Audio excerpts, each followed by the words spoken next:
Everyone, I'm Mary of Mary Does Tech, and I will show you the Windows application that I've created using the C# language. This is a binary search tree that I've implemented using the linked list data structure. This is the highlight of my code and how I implemented the binary search tree using the linked list data structure. I defined the recursive insertion method of binary search tree. So if the root node is null, it will create a new node with a key value from A to Z. Then if the root node has the same key value, it will not be added to the binary tree. If the key value being inserted is less than the key value of the root node, it will be inserted to the left subtree of the node. If the key value being inserted is greater than the key value of the root node, it will be inserted to the right subtree of the node. I defined the recursive deletion method of a binary search tree. Here we have three cases. If node to be deleted is the leaf, simply remove the leaf from the tree. Then in case 2, if the node to be deleted has only one child, copy the child to the node and delete the child. And the case 3 is that if node to be deleted has 2 children, find the in-order successor of the node, copy contents of the in-order to the node, and delete the in-order successor.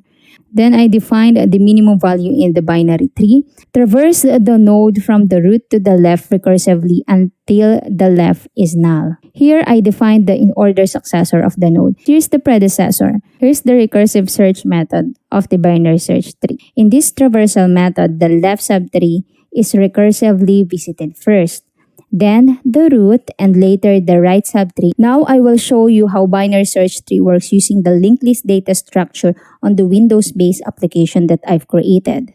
First, we need to insert the key values to our binary tree. And we are only allowed to insert capital letters only. We are not allowed to insert more than 1 characters at the same time, and not allowed to insert any numbers, small letters, or symbols to our binary tree. In this case, I want to insert capital M, and this will be the root of our binary tree. Let's insert G that is less than the character M, so it will go to the left subtree of our binary tree.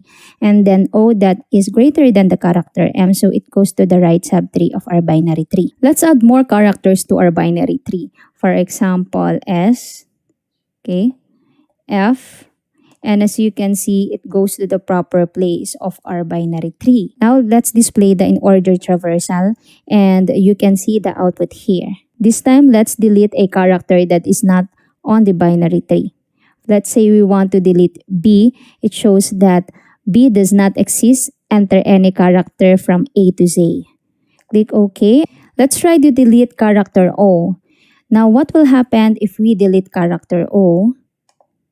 A message box will pop up that O has been deleted. Click OK, and as you can see, other characters have moved also to their proper places.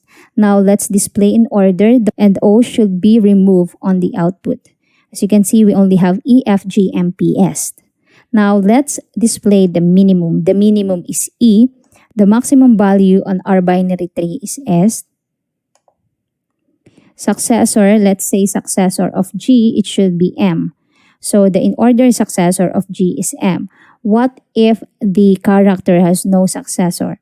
For example, S. Then it will show that S has no successor. Let's check the predecessor of F. As you can see, the in-order predecessor of F is E. Now, what is the predecessor of E? What if it doesn't have the predecessor? It will just show that E has no predecessor. Let's try to search a character in our binary tree, but let's add more characters here. Now, let's try to search J. J is on the binary tree. Let's search for a character that is not on the binary tree, which is, for example, Y. Y does not exist on the binary tree. Then it will pop up a message box that Y does not exist on the binary tree. This time, let's try to print this binary search tree. It will ask us to save a PDF file. So let's name it, for example, BST. Save it, and then you can see that the BST has been saved here. Then I have a reset button to start all over again. Let's open the PDF that has been saved, and this is what it looks like.